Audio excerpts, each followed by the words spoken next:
Hello dear student, जय हिंद, जय राजधानी। मैं डॉक्टर रमेश यादव, राजधानी एजुकेशन ग्रुप अचकोटिया जोबनेर जयपुर से स्वागत करता हूं आज अलग ही दुनिया में। क्योंकि हर कोई स्टूडेंट कह रहा था सर कब चालू होगी एनिमल हस्बेंड्री, कब पढ़ाएंगे सर एनिमल हस्बेंड्री। तो आखिरकार उन बच्चों का इंतजार यहां पर खत्म हो चुका है और एनिमल हस्बेंड्री यहां से शुरू होने जा रही है। बेसिक चलेगा, हर लाइन क्वेश्चन है, हर लाइन क्वेश्चन है। कहीं भी किसी भी एग्जाम में ना आपको एक क्वेश्चन देखने को मिल सकता है। एक्चुअली जो पशुपालन है, पशुओं का और हमारा जो रिश्ता है बहुत पुराना है भाई। बचपन से जब मेरा जन्म हुआ था उसके थोड़ी देर बाद में ना, थोड़े दिनों बाद में मुझे पशुओं को दिखा दिया गया था कि यहाँ पशु है, भैंस बंधी हुई है। मतलब मेरी जो मदर थी वो मुझे साथ ले जाया करती थी, वो भैंस के गोबर डाला करती थी, मैं साइड में जो है ना रोया करता था, मतलब चुआए चुआए क्या करता था। तो एक्चुअली बचपन से हमारा ना पशुओं से बहुत बड़ा रिश्ता है और आखिरकार हम लोग उसी पशुपालन, और मेरा तो फेवरेट सब्जेक्ट है भाई, आपको बता दूं, my favourite subject animal husbandry is my favourite subject.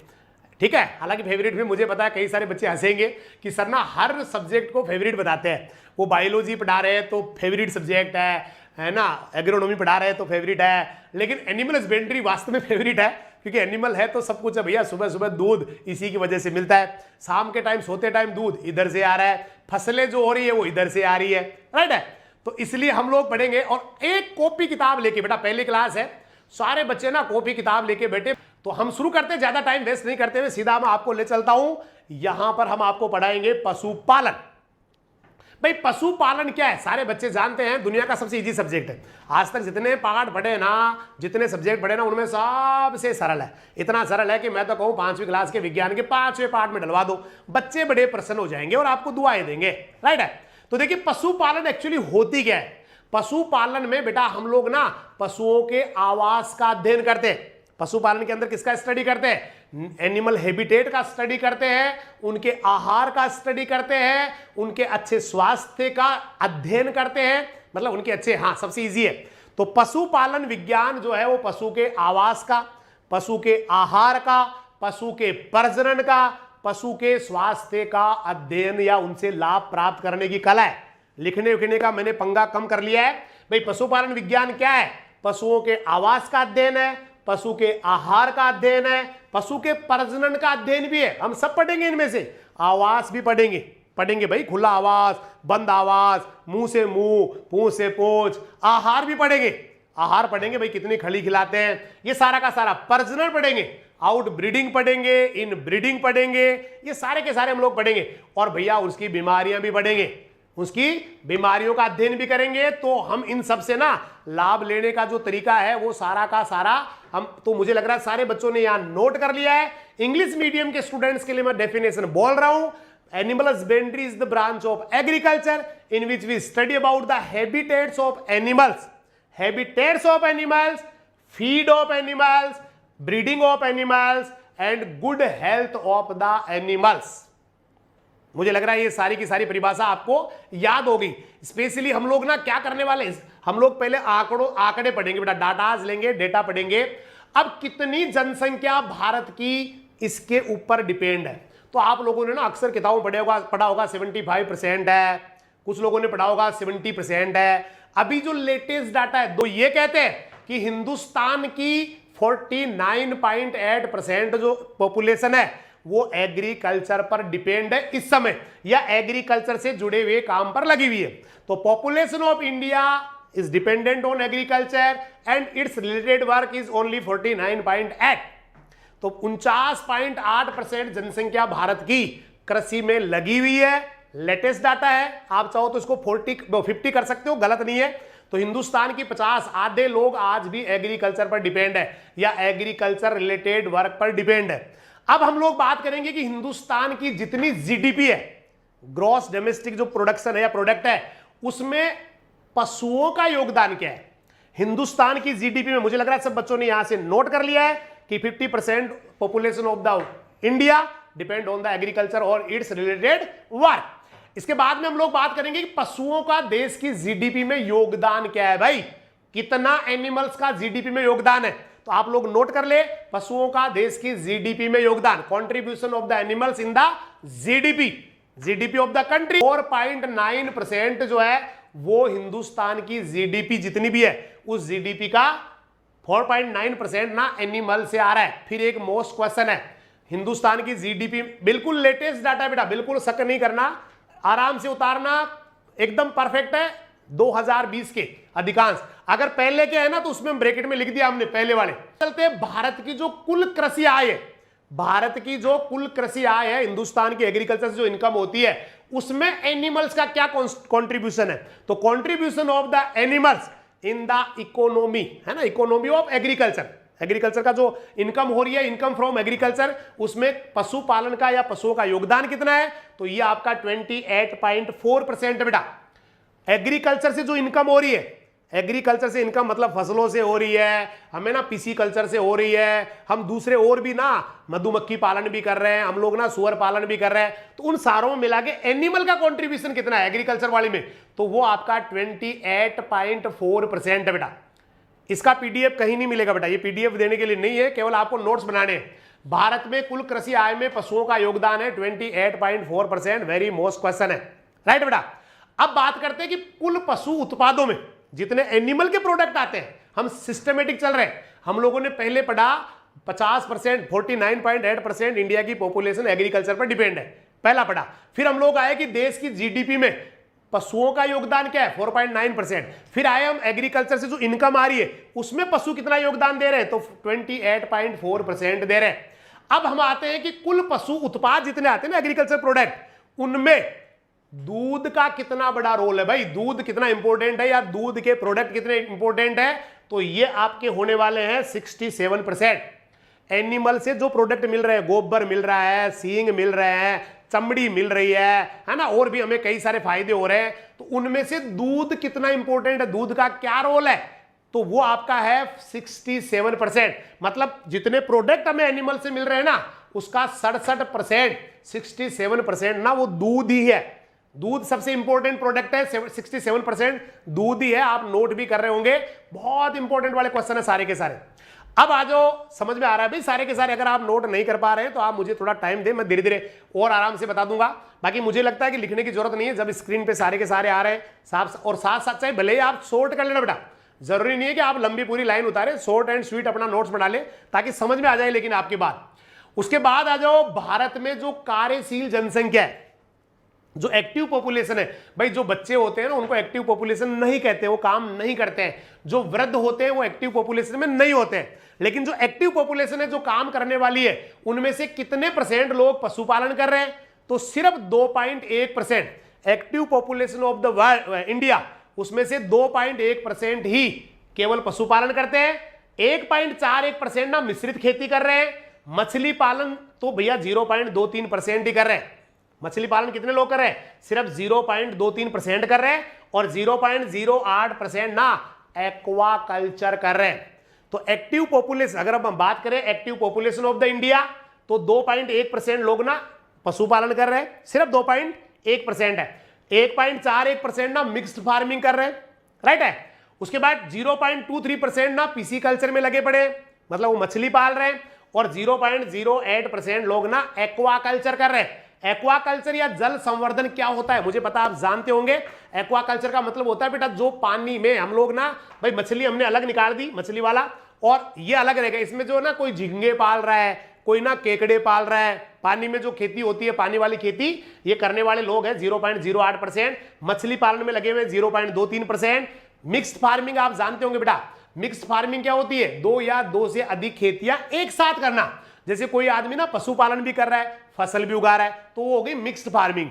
या कोई पशुपालन भी कर रहा है, मछली भी पाल रहा है, तो भी मिक्स्ड फार्मिंग हो गई। कोई ना मछली भी पाल रहा है, इधर मधुमक्खी भी पाल रहा है, तो भी मिक्स्ड फार्मिंग हो गई, राइट है। तो ये दोनों ना मिश्रित खेती, ये दोनों मिला के 1.41% लोग इसमें लगे हुए। अब चलते हैं बहुत इंपॉर्टेंट वाला डाटा, पूरी दुनिया का दूध उत्पादन कितना है? तो milk production of the total world, पूरी दुनिया की बात कर रहा हूं। और इस बार जो बिल्कुल लेटेस्ट वाला 2019 में पूरी दुनिया का जो दूध उत्पादन है वो है बेटा 852 मिलियन टन। पूरे वर्ल्ड का दूध उत्पादन जो है वो 2019 का वो 852 मिलियन टन है। 852 MT, राइट है भाई, 852 MT मिलियन टन विश्व का कुल दूध उत्पादन है। भाई पीडीएफ इसकी नहीं मिलेगी बेटा, मैंने आपको कितनी बार कहा है, एक कॉपी ले लो, पेन ले लो, मेहनत करो। पीडीएफ 1000 पड़ी है आपके मोबाइल में, कभी नहीं पढ़ पाओगे उनको आप, इसलिए थोड़ा मेहनत करो बेटा। तो भाई विश्व में अभी इस साल कितना दूध हुआ है, तो ये हो रहा है आपका, मुझे लग रहा है नोट कर रहे हैं, 852 मिलियन टन। अब बात करते हैं पूरी दुनिया का। पूरी दुनिया में सबसे ज्यादा दूध उत्पादन कर कौन रहा है, तो आपको तो पता है ये तो, हिंदुस्तान में सबसे, मतलब हिंदुस्तान वर्ल्ड का नंबर 1 है मिल्क प्रोडक्शन में, राइट है भाई। तो विश्व में सबसे ज्यादा दूध उत्पादन करने वाला कौन, हिंदुस्तान, मारो हिंदुस्तान, सबसे ज्यादा दूध है। और वो कितना कर रहा है इंडिया, वो पूरी दुनिया का ना 22% दूध पैदा कर रहा है। तो फिर से आपके सामने एक नया डाटा है, विश्व में सबसे ज्यादा दूध पैदा करने वाला भारत है, और भारत अकेला 22%, पूरी दुनिया का 22% ना भैया, ये मिल्क प्रोडक्शन कर रहा है हिंदुस्तान। फिर से एक इंपॉर्टेंट क्वेश्चन है, हो गया भाई, फिर से एक इंपॉर्टेंट क्वेश्चन है, सबसे ज्यादा मिल्क प्रोडक्शन, मुझे पता हर बच्चे को आता है जो सुपरवाइजर में बैठ रहा है, जेट में बैठ रहा है, आईसीआर में बैठ रहा है ना बेटा, लेकिन वो है कितना ये मुझे पता है, कई बच्चों को नहीं आता है। तो यहां पे 22% हम ना मिल्क प्रोडक्शन कर रहे हैं। अब देश में जो छोटे किसान है, मुझे पता आपको कईयों को लगेगा ये भी क्वेश्चन है क्या, सारे क्वेश्चन है बेटा, आईसीआर में, जेट में, सुपरवाइजर में कुछ भी पूछा जा सकता है, जेट में, इनमें कोई भी क्वेश्चन कहीं से भी आ सकता है। तो देश में जो छोटे और सीमांत किसान है, मार्जिनल फार्मर है ना, वो 86% है, और उन 86% जो स्मॉल और मार्जिनल फार्मर है, उनके पास सबसे ज्यादा पशु है, उनके पास पशु है 75.24%, राइट है भाई।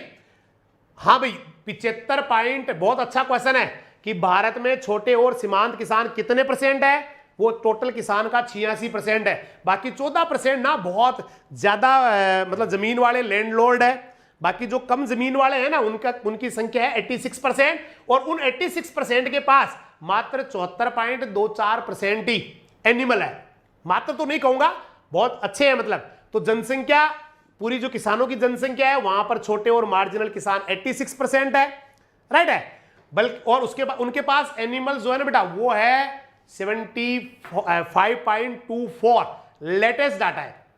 देश में ग्रामीण क्षेत्रों में कुल आय, अभी कल परसों क्वेश्चन दिया था आरआईबीडी में, राजधानी भाउंडा ब्रेन दंगल में क्वेश्चन दिया था कि भैया ग्रामीण क्षेत्रों में कुल आय का कितना परसेंट पशुधन से आ रहा है। अच्छा दूसरा पॉइंट इंग्लिश में बता दूं, ये वाला भाई, small and marginal farmers in India is 86% है, and they have 75.24% animal, right. Marginal and small farmers in India is 86% है, and they have 75.24% animals, right भाई। इंग्लिश वालों बच्चों के लिए हो गया। अब चलते हैं हम अगले वाले क्वेश्चन पे, देश के ग्रामीण क्षेत्रों में कुल जो आय होती है उसमें कितना परसेंट एनिमल्स का योगदान है। तो देश के ग्रामीण क्षेत्र में जो गांवों के लोग हैं उनकी जितनी आय होती है उसमें 26% ना एनिमल से होती है। 26% किससे हो रही है, एनिमल से। 26% income is obtained from the animal in the rural areas of the country. Hindustan की जितनी आय है उसका 26%, गांव की जो आय है उसका 26% हमें किससे मिल रहा है, दूध से मिल रहा है। आपको पता है हम लोग गांव के हैं, हमारे यहाँ दूध डेयरी पे देके आते हैं हम लोग ना, गोबर जो है ना उसको कभी कई बार बेच देते हैं। तो हमारे ना देश की जितनी आय हो रही है, देश के ग्रामीण क्षेत्रों में जितनी आय हो रही है उसका 26% आपको मिल रहा है एनिमल से, राइट है भाई। चलिए बेटा फिर आगे चलते हैं। फिर अगला क्वेश्चन अभी 2-3 दिन पहले ही दिया गया था आपको कि भारत में कुल दूध उत्पादन का 46%।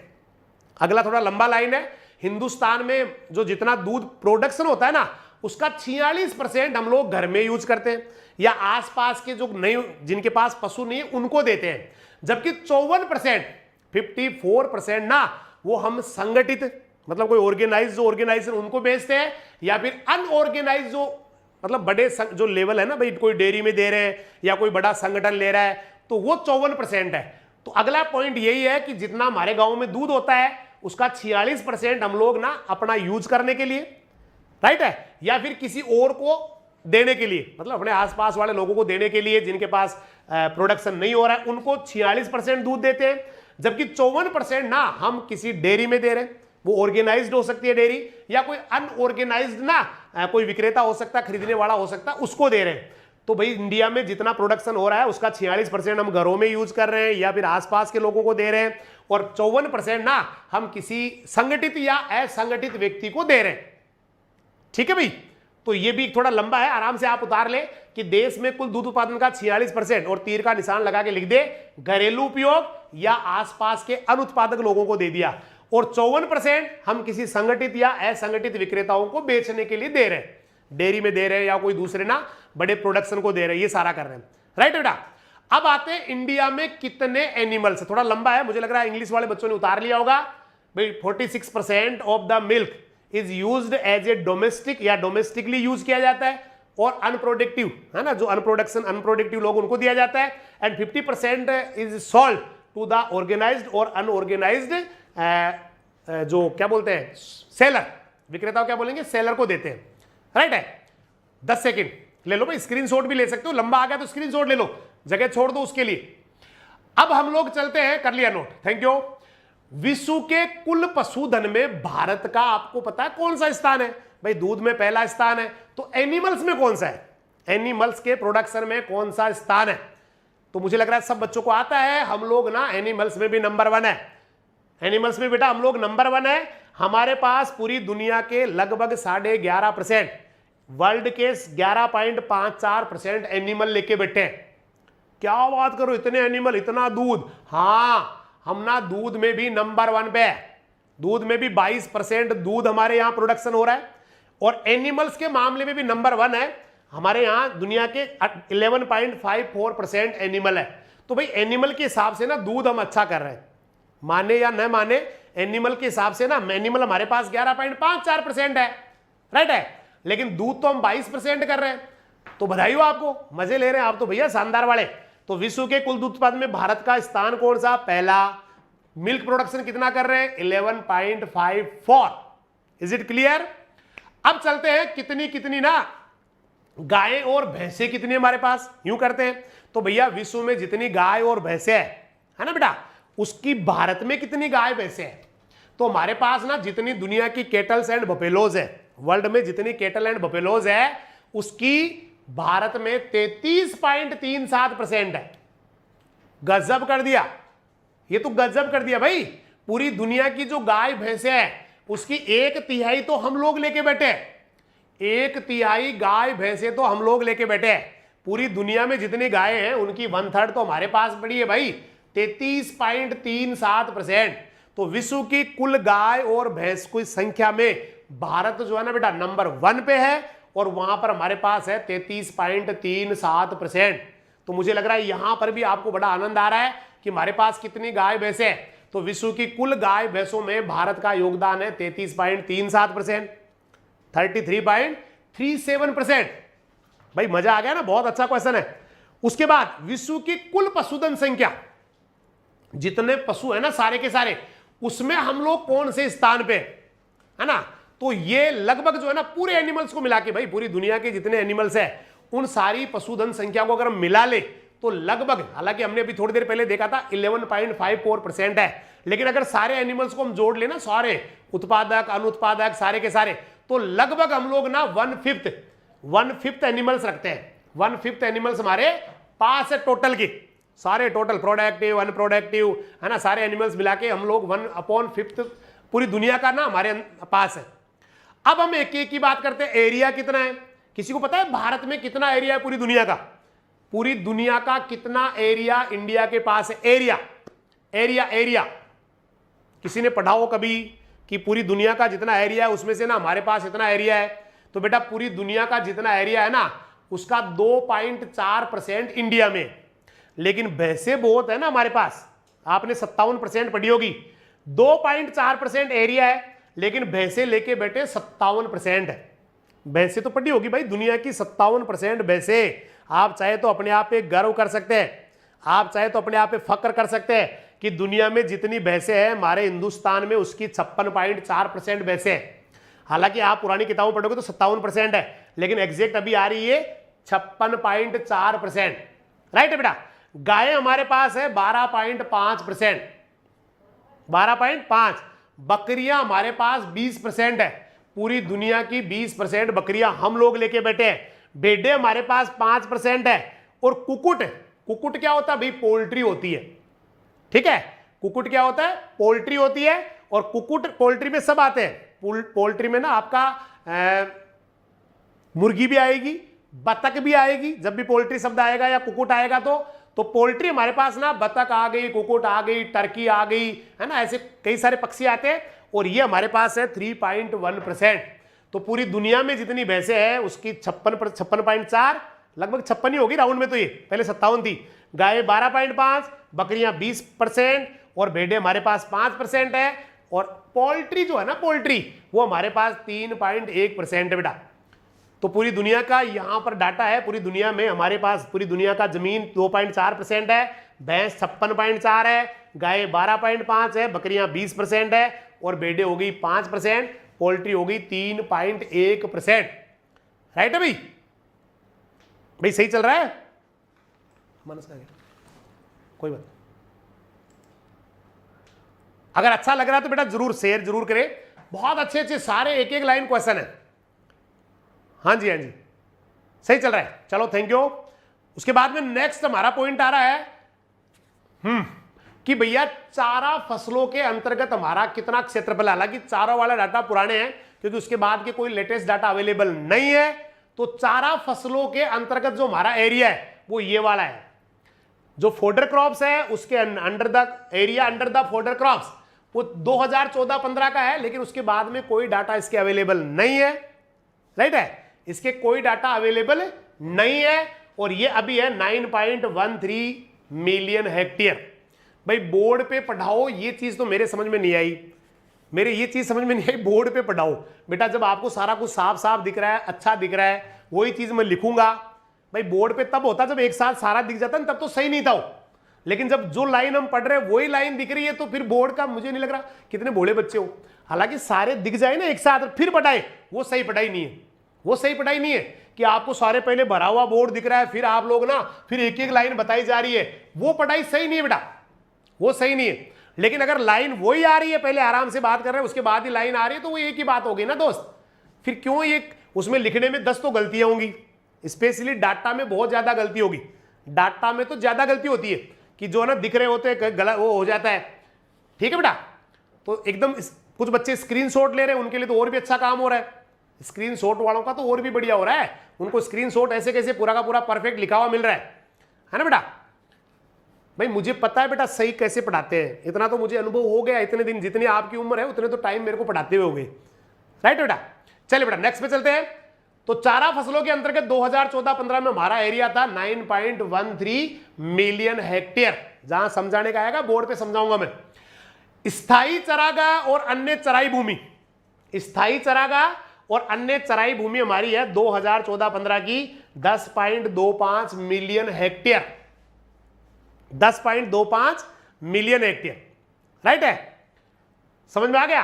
तो चारे, हालांकि डाटा पुराने हैं लेकिन इसके बाद के डाटा अवेलेबल भी नहीं है।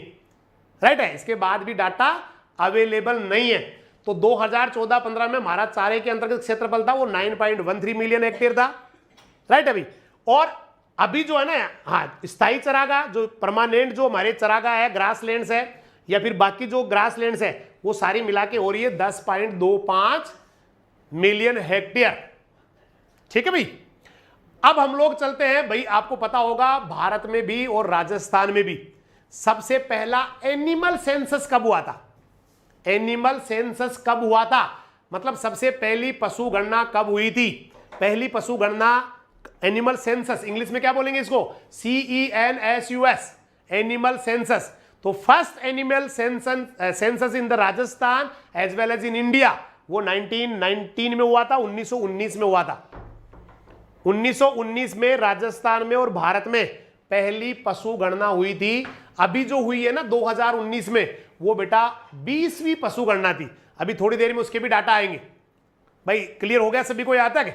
अब हम लोग ये पढ़ेंगे कि भैया भारत जो है ना वो, हाँ कुछ भारत को मतलब कुछ पशुपालन के सेक्टर है और उसमें किस देश का कौन से सेक्टर में दबदबा है या कौन से सेक्टर पे किस देश का दबदबा है, ये हम लोग पढ़ने वाले हैं।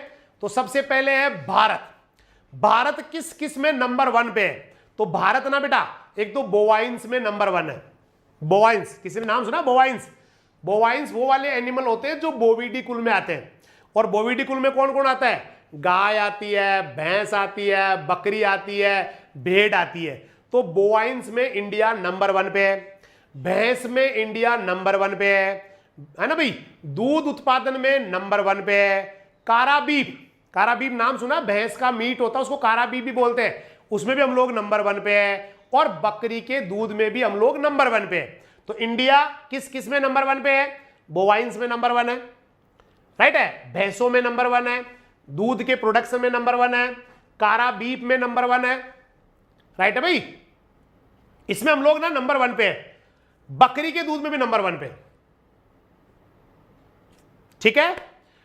अब चलते हैं हम ब्राजील। सबने नोट कर लिया होगा बोवाइंस क्या होती है? बोविडी कुल में आने वाले एनिमल्स, राइट है। तो इसमें नंबर 1 पे है, भैंसों में हम नंबर 1 पे है, दूध उत्पादन में नंबर 1 पे है। काराबीफ, काराबीफ हो गया भैंस का मांस, उसमें हम लोग नंबर 1 पे है। और बकरी के दूध में भी नंबर 1 पे है। डालडी भैंस का मीट, डालडी भैंस, डालडी है, हाँ जी हाँ जी, मतलब भैंस ही होती है, एक भैंस ही। चलिए बेटा नेक्स्ट पे चलते हैं। और अब हम बात करते हैं ब्राजील। ब्राजील भैया गायों में नंबर 1 पे है। कुकुट, आपको पता है गायों में हम लोग 2 नंबर पे आ गए। क्या बात कर रहे हो? पिछली बार तो नंबर 1 पे थे, इस बार नंबर 2 पे है। इस बार ना इतनी गायें होने के बाद में भी हम लोग 2 नंबर पे, 12.5% हमारे पास गायें है। दलदली, हाँ दलदली, सही बात है। काराबीफ दलदली भैंस का ही मीट है, भैंस का ही हुआ ना, कोई बात नहीं, कोई बात नहीं, दलदली बच्चों ने बताया, थैंक यू। गाय में हम लोग ना, गाय में हम लोग नंबर 1 पे नहीं है, नंबर है ना। और ये आपकी कुकुट के मांस में, इनमें ब्राजील नंबर 1 पे। क्या बात कर रहे हो? ब्राजील भैंसों के मामले में नंबर 1, तो गायों के मामले में नंबर 1 पे। जी हां, ब्राजील आ गया ऑन द टॉप। सबसे ज्यादा गायें ब्राजील के पास है। जी हां, सबसे ज्यादा गायें ना ब्राजील के पास है। कुकुट मांस जो सारा का सारा जो है ना कुकुट का मांस मिला के, उसमें भी ब्राजील नंबर 1 पे है। आइए हम आपको सीधा ले चलते अमेरिका, यूएसए। भाई एक कमेंट ना बेटा बार बार रिपीट नहीं करते यहां। आपकी कमेंट सतपाल भाई जी हमने पढ़ ली है बेटा, ये कमेंट ना एक कमेंट बार बार मत डालो प्लीज, इससे बाकी बच्चे डिस्टर्ब होते हैं, ठीक है बेटा। जो पढ़ा रहे हैं ना वो पढ़ लो, हमने जो भी चालू किया उसको पूरा पढ़ा के ही बंद किया है। कोई सा उठा के देख लेना, तो थोड़ा आप खुद भी मेहनत कर लो भाई, देख लेते हैं सर पहले पहले जो पढ़ाया, कोई चैप्टर बीच में तो नहीं छोड़ा है। अब हम सीधा अमेरिका में चलते हैं। अमेरिका में ना सबसे ज्यादा कुकुट्स है बेटा, कुकुट्स सारी पोल्ट्री में नंबर 1 है। और गाय के मांस या बीफ में भी अमेरिका नंबर 1 पे। अमेरिका लिखेंगे, उसके बाद में पोल्ट्री, नंबर ऑफ पोल्ट्रीज, और उसके बाद बीफ लिख देंगे, बीफ में भी अमेरिका नंबर 1 पे, राइट है भाई। तो अब चलते हैं, देखो दुनिया का कुछ भी कहो आप भाई, हमारा दुश्मन है ना, लेकिन एग्रीकल्चर में दबदबा है, और वो है चाइना। चाइना, तो चाइना की बात किए बिना ना हम लोग एग्रीकल्चर को आगे नहीं बढ़ा पाएंगे। और चाइना में आपको पता है, चाइना में तो वैसे भी भाई चाइना के लिए ऐसे कहा जाता है कि वो 4 पैर वाली केवल टेबिल को नहीं खाते हैं। 4 पैर वाली केवल टेबिल को नहीं खाते, बाकी जितने भी 4 पैर के एनिमल्स होते हैं चाइना वाले उनको चटक कर जाते हैं, ठीक है, खा जाते हैं। भाई जनसंख्या भी ज्यादा है तो नेचुरली वहां का प्रोडक्शन ज्यादा होगा। अब बात करते हैं चाइना किस किस में नंबर 1 है। तो एक तो सुअर में नंबर 1 है, सुअर के मामले में नंबर 1 है। गधे सबसे ज्यादा है वहां, भेड़ सबसे ज्यादा है, बकरी सबसे ज्यादा है, बतख सबसे ज्यादा है ना। मछली में नंबर 1 पे है। अंडों के उनके पास ढेर भरे पड़े हैं। चिकन या बकरी का मांस दुनिया भर का उनके पास। मटन सबसे ज्यादा है और पोर्क भी ज्यादा है। समझ में आया? तो चाइना ऑन द टॉप, सुअर, गधे, भेड़, बकरी, बतख, मछली, अंडे, बकरी का मांस या चिकन, और भेड़ का मांस या मटन, और उसके बाद में आ गया पोर्क। भाई टैलेंटेड है, सही बात कह रहे हो, कुछ बच्चे लिख रहे हैं टैलेंटेड है बेटा, टैलेंटेड है, सही बात है। तो चाइना नंबर 1 पे है, सुअरों के मामले में, गधे के मामले में, भेड़ के मामले में, बकरी के मामले में, बतख के मामले में, मछली के मामले में, अंडे के मामले में, चिकन जिसको आप सीवन भी कह सकते हैं, राइट है, बकरी के मांस में, और मटन में, जिसको आप भेड़ का मांस को मटन बोलते हैं, और पोर्क भी, और पोर्क होता है मीट ऑफ द पिग, सुअर का। ना ना ना ना ना ना, कोरोना सबसे कम है चाइना में, गलत नॉलेज है आपको। चाइना सबसे नीचे बेटा कोरोना में, ठीक है। तो ये यहां पर बहुत इंपॉर्टेंट क्वेश्चन है। सुअर चाइना नंबर 1, गधे चाइना नंबर 1, भेड़, बकरी, बतख इंग्लिश वालों के लिए डक हो जाएगी, मछली, अंडे, चीवन CHEVON, राइट है, और मटन भेड़ का हो गया, पोर्क ना सुअर का मांस हो गया, पिग का मीट हो गया। तो यहां पर चाइना ऑन द टॉप है। चलो भाई, ऊंट में आपके हिसाब से ऊंट में नंबर 1 कौन है? ऊंट, मुझे पता आप कहेंगे हिंदुस्तान है, नहीं बेटा, ऊंट में है सोमालिया। सोमालिया एक देश है जहां पर सबसे ज्यादा ऊंट है। सबसे ज्यादा ऊंट कहां पर है भाई? सोमालिया में। अब आपसे मैं, ना लंका नहीं है, ऊंट में, ऊंट सबसे ज्यादा सोमालिया में, इंडिया में नहीं है, मुझे पता आप इंडिया बताएंगे। उसके बाद में आ जाओ रेसा और ऊन में, रेसा और ऊन। तो रेसा और ऊन में ऑस्ट्रेलिया ऑन द टॉप है बेटा। सोमालिया कौन सी जगह है? सोमालिया खुद एक देश है, राइट है, सोमालिया खुद एक देश है बेटा। African, I think African country है सोमालिया, या शायद अरेबियन कंट्री में आता है। सोमालिया खुद एक कंट्री है जहां सबसे ज्यादा ऊंट होते हैं, राइट है। उसके बाद अगला आ गया आपका ऑस्ट्रेलिया। ऑस्ट्रेलिया भैया रेसा में भी नंबर 1 है, ऊन में भी नंबर 1 है, रेसा में भी नंबर 1 है, ऊन में भी नंबर 1 है।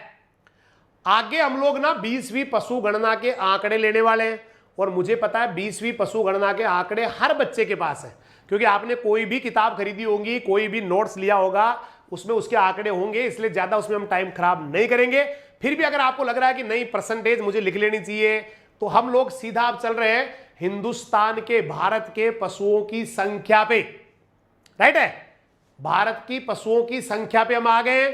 और भारत में कितने एनिमल्स है ये आपके सामने आ रहे हैं। सबसे पहले तो मैं बता दूं भारत में कितने, कब की जनगणना है, तो ये भैया भारत में ना 2019 में 20वीं पशु गणना हुई है। और ये क्वेश्चन भी एग्जाम में आ सकता है कि 2019 में हुई जनगणना हिंदुस्तान की कौन सी जनगणना थी? वो पशु गणना, सॉरी जन नहीं है, पशु गणना। Animal census of the 2019 is the 20th census है बेटा, 20वीं थी। और ये सबके पास मुझे पता डाटा है, गाय जो है ना वो हिंदुस्तान में 20वीं पशु गणना के हिसाब से 192.49 मिलियन है। और ये परसेंट एनिमल्स का, टोटल एनिमल्स का परसेंट बनती है 35.92। नहीं है, कोई बात नहीं बेटा, नहीं है वो नोट कर ले, राइट है, नहीं है वो नोट कर ले। उसके बाद में भैंस है, वो 109.85 मिलियन है, जो 20.5% है, राइट। उसके बाद में रेसा क्या होता है? रेसा फाइबर होता है बेटा, fibre, fibre.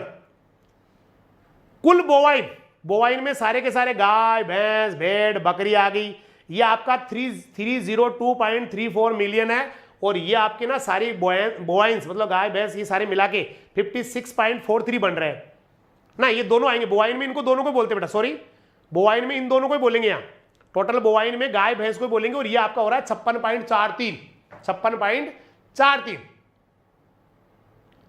Bovine includes here only cow and buffalo, और वो आपका 56.43%, 302.34 मिलियन।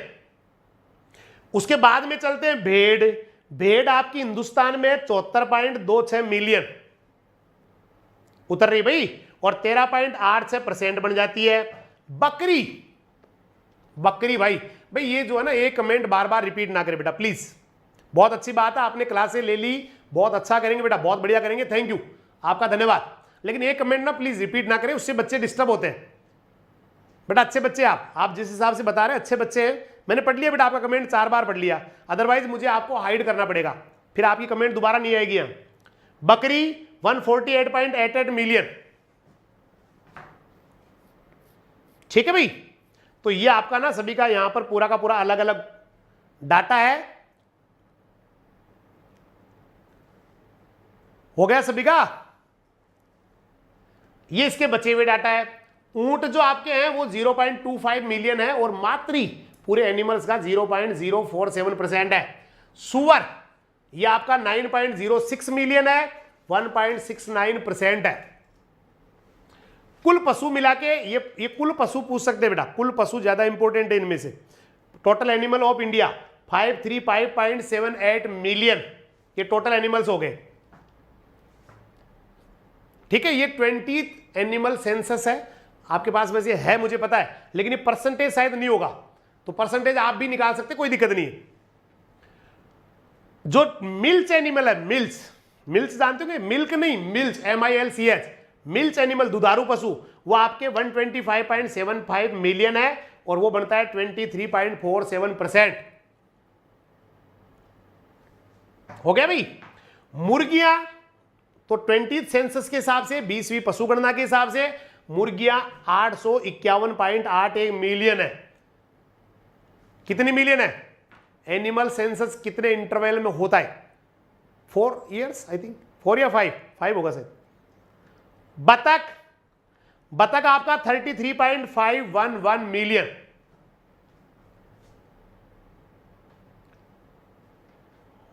हो रहा है सभी का। उसके बाद अंडे, तो अंडे भैया जैसे ये काउंटिंग हुई थी उसके बाद 5 अंडे देखो फूट गए थे तुरंत ही, फिर भी 103.3 बिलियन, और मिलियन में लिखो तो 103,318 मिलियन 5 ईयर।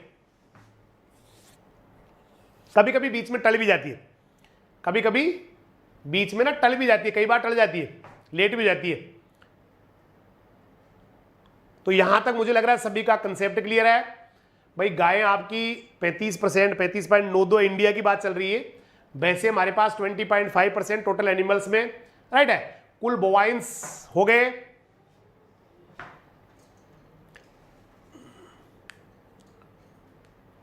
चल रहा है सभी का। अब थोड़ा सा ना और बात कर लेते हैं।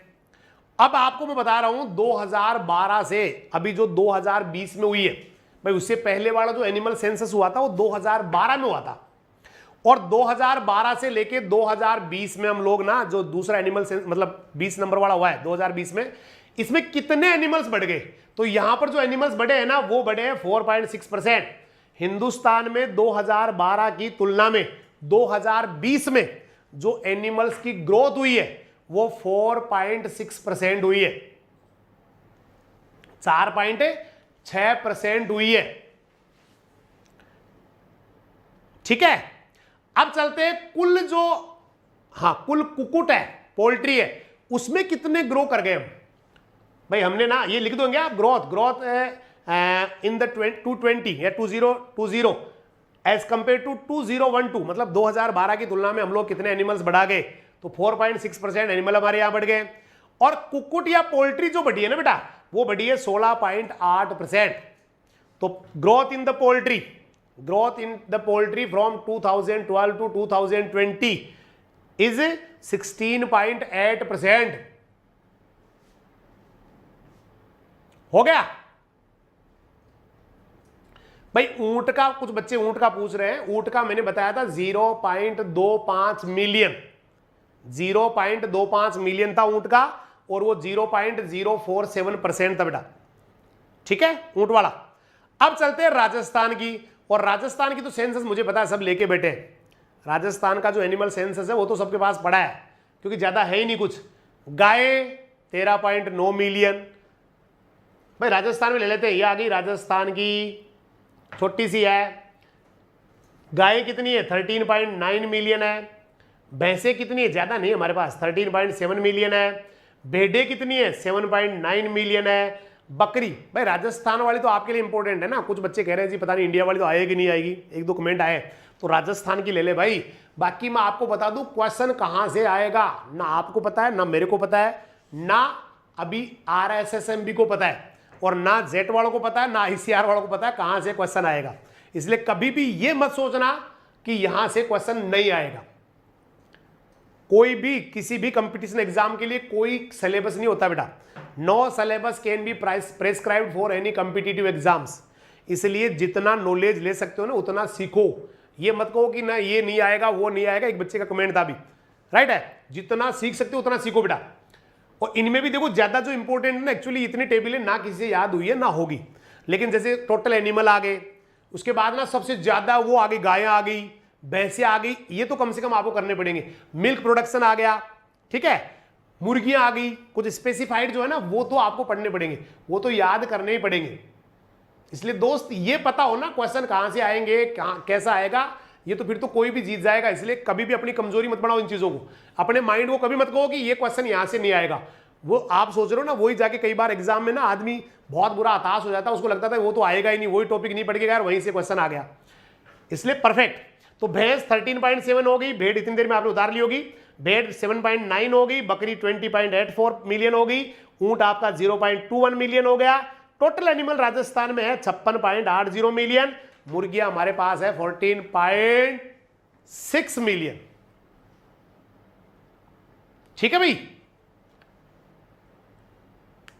हो गया। अब फिर से हम पूरी दुनिया की बात करते हैं, पूरे वर्ल्ड की बात करते हैं, और पूरी दुनिया में कितना परसेंट गाय के दूध का योगदान है, कितना परसेंट भैंस के दूध का योगदान है, कितना परसेंट ना बकरी के दूध का योगदान है, कितना परसेंट भेड़ ऊंट, सबकी बातें कर लेते हैं।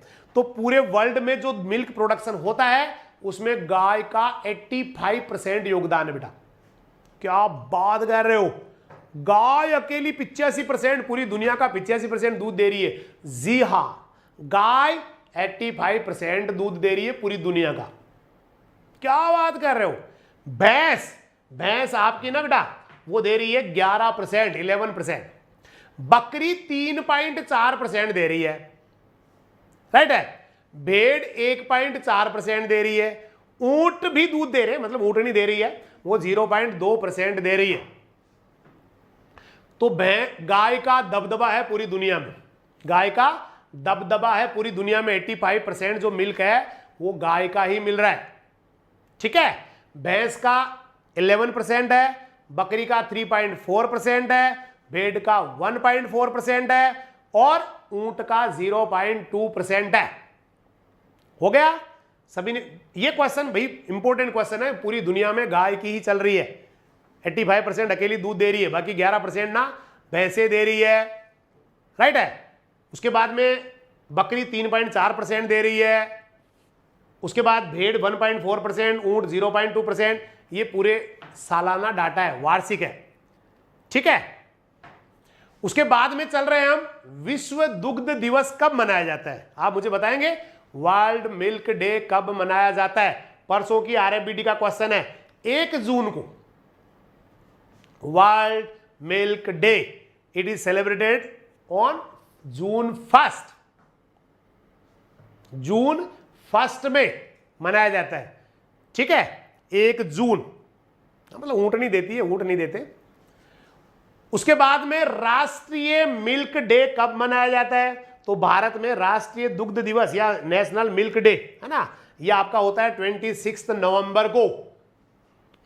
26 November national milk day is celebrated on 26 November और नवंबर 26।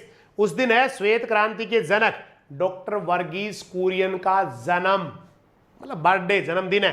तो डॉक्टर वर्गीस कुरियन के बर्थडे के दिन 26 नवंबर को हम लोग मनाते हैं नेशनल मिल्क डे, और पूरी दुनिया का जो मिल्क डे है वो 1 जून को आता है।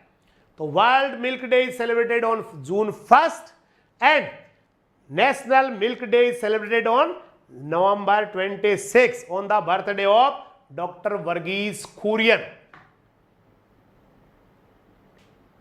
Is it clear. दोनों याद करने भैया, पूरी दुनिया का दूध दिवस जो है ना, वर्ल्ड मिल्क डे जून 1 और नेशनल मिल्क डे ये सेलिब्रेट किया जाता है 26 नवंबर, और उस दिन डॉक्टर वर्गीस कुरियन का बर्थडे आता है। उसके बाद में चूंकि एनिमल्स में एक डॉग भी आता है, डॉग आता है, दूसरे एनिमल्स भी आते हैं, तो ये जो रेबीज होती है उसके लिए भी एक दिवस बना रखा है, डे बना रखा है, और वो है वर्ल्ड रेबीज डे, और वो सेलिब्रेट करते हैं सितंबर 28 को। World rabies day is celebrated on September 28। Operation flood भी बताऊंगा, आएगा सारा का सारा, सब आएंगे बेटा। अभी मैं आज बेसिक चला रहा हूं, सब पढ़ाऊंगा, एक भी चीज नहीं छोड़ूंगा। दुनिया की सबसे बेहतरीन एनिमल हस्बेंड्री मिलेगी पूरी दुनिया की, किसी क्लास में उठा के देख लेना बेटा, धीरे धीरे धीरे धीरे एक बार ये आप ले ले, राइट है। तो world rabies day celebrated on September 28। अगला क्वेश्चन, मुझे पता है कई बच्चों को ये भी अभी थोड़े दिनों पहले क्वेश्चन आया था, विश्व अंडा दिवस, किसी को याद आ रहा है? कुछ बच्चों को याद आ रहा होगा। इसके अंदर मैंने ऑप्शन दिया था कि आप गूगल सर्च मार सकते हैं। गूगल सर्च मारने के बाद में भी इसका जवाब सही नहीं आया था, क्योंकि ये किसी निश्चित दिन पे नहीं मनाया जाता है। वर्ल्ड एग डे ये कोई दिन पे नहीं मनाते हैं, ये मनाते हैं अक्टूबर के दूसरे शुक्रवार को। तो second Friday of the October world egg day is celebrated. अभी 2-3 दिन पहले क्वेश्चन था, किसी ने क्या, मैंने कहा भाई ढूंढो, आप गूगल सर्च मार सकते हो। गूगल सर्च मारने में भी किसी बच्चे ने सही जवाब नहीं दिया था, क्योंकि ये एग्जैक्ट कोई डेट नहीं होती, वो डेट आज इस साल की आ रही थी या पिछले साल की आ रही थी। Actually world egg day is celebrated on October, second Friday of October. अक्टूबर का दूसरा जो फ्राइडे आता है वो वर्ल्ड एग डे होता है, उस दिन एग डे सेलिब्रेट करते हैं बेटा, राइट है। एक क्वेश्चन अभी 2-3 दिन पहले एक और आया था कि दिन में गाय खाने पे कितना समय बिताती है, तो वो था 6 से 7 घंटे। दिन में गायों द्वारा खाने में बिताया गया समय 6 से 7 घंटे, राइट है। हाँ, गूगल पे देखने में भी उसका जवाब नहीं दे पाए थे बच्चे, क्योंकि वो एक्चुअली डेट को नहीं होता, अक्टूबर का दूसरा शुक्रवार होता है। दिन में गाय जो है ना, गाय वो चारे खाने में 6 से 7 घंटे का टाइम लगाती है। 6 से 7 घंटे ना वो खा रही होती है, चारे पे ही लगी रहती है, खाने पे लगी रहती है, राइट है। उसके बाद में हम लोग चलते हैं एक औसत गाय 1 मिनट में, तीसरा point, time spent on the feeding by cow is 6 to 7 hours. English वाले बच्चे पूछ रहे थे, इंग्लिश में बता दो इसको। तो time spent on the feeding by the cows is 60 to 7%, ठीक है भाई। ओ सॉरी, 6 to 7 आवर्स, मतलब हम लोग ना 10 मिनट में खा रहे होते हैं। किसी को याद आ रहा है, वो पिछली क्लास में मैंने बताया था, हम लोग इमोशनल ईटिंग कर रहे होते हैं, दबादब खा लेते हैं, बहुत ज्यादा खा लेते हैं, है ना। तो हम टाइम पूरा प्रॉपर खाने को दे नहीं पाते हैं। यहाँ पर गाय ना अपना प्रॉपर टाइम देती है खाने में, 6 से 7 घंटे एक दिन में सिर्फ खाने पे देती है, राइट है। इमोशनल ईटिंग नहीं करती है, दबादब नहीं बढ़ती। अब हम लोग चलते हैं भैया, एक गाय ना 1 मिनट में कितनी बार चबाती है? याद आ रहा किसी को? 1 मिनट में कितनी बार चबाती है और 1 दिन में कितनी बार चबाती है? तो एक एवरेज जो काऊ होती है वो 1 मिनट में 50 बार चबा रही होती है, राइट है। और एक दिन के अंदर 40,000 से ज्यादा बार चबा रही होती है, जुगाड़ी कर रही होती है। ये जनरल क्वेश्चन है, हालांकि इंटरेस्टिंग भी है कि एक गाय ना दिन में 6 से 7 घंटे खाने पे लगी रहती है। वो अपने जो जबड़े होते हैं उनको कितना हिलाती है पर डे में? 40,000 टाइम्स हिलाती है, और 1 मिनट में 50 बार चबा लेती है, हिला लेती है, ठीक है भाई। अगला क्वेश्चन फिर आरएफबीडी में से है, और वो है गाय का दुग्ध काल। तो एक गाय ना 10 महीने दूध देती है। हालांकि ये क्वेश्चन तो आपका पहले भी आपको आता होगा कि एक गाय कितने दिन तक, उसका लैक्टेशन पीरियड क्या होता है गाय का, तो 10 महीने करीब वो दूध देती है, ठीक है भाई। एक फिर आरएफबीडी में से क्वेश्चन है, हाथ से अगर दूध निकाल रहे, तो एक आदमी ना 6 गायों का दूध निकाल रहा है। किसको बताओ इंग्लिश में? Chewing by the cow in a single minute is 15 times chewing by the cow, और in a day more than 40,000 times. Chewing कर दो ना, जबड़े चलाना, राइट है। और lactation period of the cow 10 months, lactation जब दूध दे रही होती है। एक आदमी अगर हाथ से दूध निकाले तो वो ना 6 गायों का दूध 1 घंटे में निकाल सकता है। लेकिन अगर उसके पास मशीन है, उसका भी और आगे हम बात करेंगे डिटेल में, तो 100 गायों का भी दूध वो 1 घंटे में निकाल सकता है। तो मशीन बढ़िया हुई या फिर हाथ बढ़िया हुए? मशीन बढ़िया हुई। मशीन तो कितना दूध निकाल रही है? 100 गायों का निकाल रही है 1 घंटे में, जबकि एक आदमी ना 6 गायों का दूध 1 घंटे में निकाल रहा है, ठीक है भाई। अब एक क्वेश्चन बहुत इंटरेस्टिंग था, क्या किसी को याद है दुनिया में सबसे ज्यादा फैट किसके दूध में होती है? दुनिया में सबसे ज्यादा फैट वसा किसके दूध में पाई जाती है? जवाब दे देंगे किसी को आता हो तो। Highest fat percentage in the milk of dot dot dot. और ये कुछ बच्चों ने जवाब दे दिया है और सही जवाब है उसको बोलेंगे सील्स, SEALS। और उसमें होता कितना है? मोर देन 50% फैट होती है। ये लो भाई, विश्व में सबसे ज्यादा जो दूध में वसा है, फैट्स है, वो सील्स का होता है। सील्स एक ध्रुवों पे रहने वाला प्राणी है, उसके दूध में ना 50% से ज्यादा फैट होता है। सील्स, SEALS इंग्लिश वालों के लिए। 2 नंबर पे दुनिया में फैट के मामले में प्रोपोइज आता है। प्रोपोइज के पास 46% तक फैट होती है, ठीक है। उसके बाद जो वेल्स होती है, वेल मछलियां, वेल्स, उनके पास 35% तक फैट होती है। मुझे पता आप में से कई बदावरी सोच रहे थे, कईयों ने तो भेड़ टाइप भी कर दिया होगा।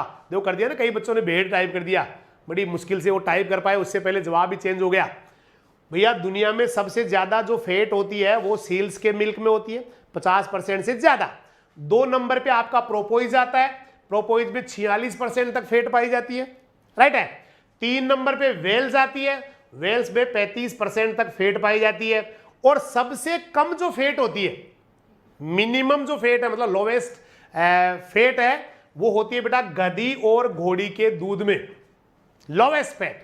Lowest fat content is found in mares and equines, या milk of the mares and equines, right है। बेड सबसे कम हो गए गधी और घोड़ी के दूध में। बाकी ये तो दूध में भैया आपको पता है रिकॉर्ड तोड़ रहे हैं। आप सोचो, हमने 1 लीटर दूध लिया, उसके अंदर आधा किलो घी आ गया। किसी ने ना 20 लीटर दूध लिया, उसमें 10 किलो घी आ गया, तो इतना होता है, ठीक है भाई। बेटा ऐसे कोई कमेंट गलत कर रहा है? कमेंट यहां गलत कोई नहीं करता बेटा, अच्छे कमेंट करने, बहुत अच्छे बच्चे हो। ये ना आदमी की हैबिट, यहां तो 1 मिनट में रवाना हो जाएगा बेटा, कमेंट तो परफेक्ट ही करने। वैसे भेड़ हमारे आ जाए ना, गाय भैंस भेड़ बकरी, तो वहां पर आता है भेड़, राइट है बेटा। उसके बाद में चलते हैं राजस्थान में सबसे ज्यादा, कोई बात नहीं, ऐसे नहीं करना बेटा, यहां ऐसे नहीं करते, क्या गलत बोल दिया क्या सही बोल दिया, ऐसे नहीं करना। राजस्थान में सबसे ज्यादा भैंसे जयपुर। भाई राजस्थान में सबसे ज्यादा भैंसे ना जयपुर। 2 नंबर पे आपका अलवर है, ये 2019-20 के डाटा है, 2019-20 के डाटा है। सब हम चलते हैं गायों के पास। तो राजस्थान में सबसे ज्यादा गायें वो है उदयपुर में। उदयपुर में बेटा सब आ जाएंगे, ऐसे क्वेश्चन टाइप नहीं करना, सब आएंगे, सब के आएंगे बेटा, जितने भी फैट परसेंटेज सारे आएंगे, फैट ही नहीं सब आएंगे, SNF भी आएगा, सब आएगा। राजस्थान में सबसे ज्यादा गायें हैं उदयपुर में, फिर बीकानेर 2 नंबर पे 19-20 के डाटा है, जोधपुर 3 नंबर पे है, बाड़मेर 4 नंबर पे है। लेकिन सबसे कम गायें हैं धौलपुर में। हाईएस्ट इन उदयपुर, 2 नंबर पे बीकानेर, 3 पे जोधपुर, और लोवेस्ट जो काउज है या कैटल्स है वो धौलपुर में है, उसके बाद करौली में है, फिर सवाई माधोपुर में है।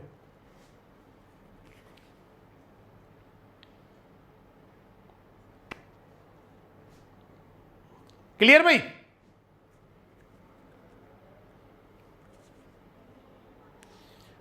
अब हम लोग लेंगे एवरेज मिल्क प्रोडक्शन, मतलब कितना ना, कौन सी गाय ने इस बार कितना दूध दिया, 2018-19 में कितना दूध दिया, ठीक है, वो लेंगे। और यह है औसत दूध उत्पादन।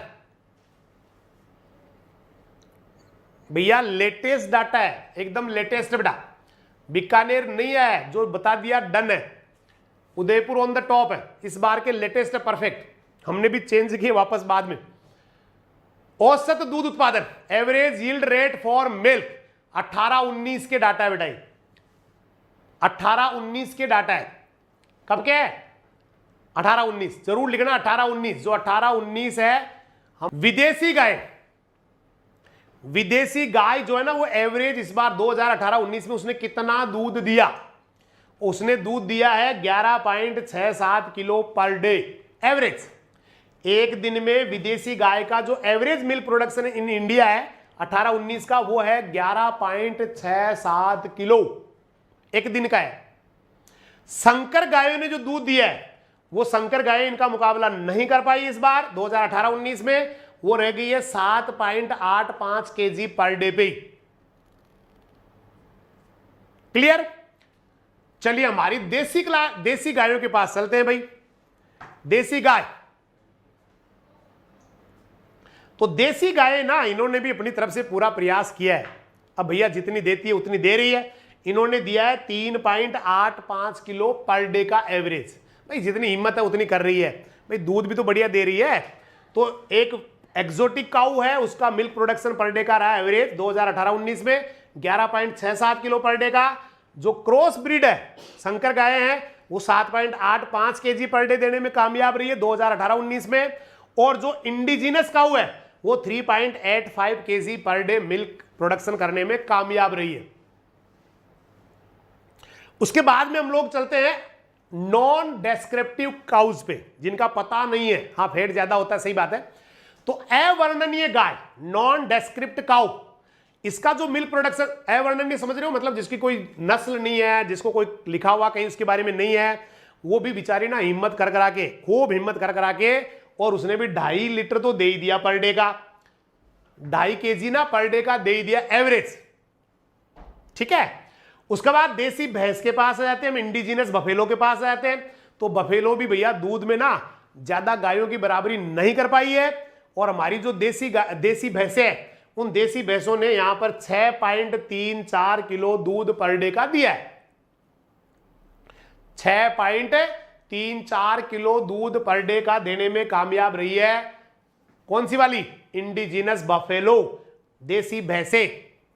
अब चलते हैं नॉन डेस्क्रिप्ट बफेलो के पास, जिसका कोई वर्णन कहीं नहीं है, जिसको बेचारी को ना केवल भैंस कहते हैं, ना वो मुर्रा है, ना कोई जाफराबादी है, वो ना कोई ना इस तरह से नहीं है, मतलब उसका कोई नाम ही नहीं है, राइट है, ना नीली है, ना सूरती है, ना तो उसने कितना दिया है? तो नॉन डेस्क्रिप्ट जो बफेलो है वो देने में कामयाब रही है 4.35 केजी पर हेक्टेयर। ठीक है भाई, इज इट क्लियर? अब हम लोग चलते हैं, हो गया सभी का यहां तक? ये सबके सब वेरी इंपॉर्टेंट क्वेश्चन है। बकरी के पास आ जाते हैं भाई। बकरे, तो बकरी हिम्मत करके ना, मतलब 450 है ना, 450 वो कह दो, क्या कह दो, ग्राम है ना, 0.45 केजी पर डे, मतलब आधा किलो के करीब ना इसने भी दे ही दिया है, लगभग आधा किलो। छोटी है ना बकरी है बेचारी, फिर भी इसने आधा लीटर तो एवरेज निकाल दिया भाई। 0.45 केजी पर डे का इसने दूध दे दिया है। ठीक है भाई। अब चलते हैं हम लोग ना, देश के कुल दूध उत्पादन में कितना योगदान है भैंसों का, गायों का, इसके ऊपर चलते हैं बेटा। हिंदुस्तान में तो देश के कुल दूध उत्पादन में, आप नोट करते जाए, देश के कुल दूध उत्पादन में भैंसों का योगदान, चैंपियन है भैंसे।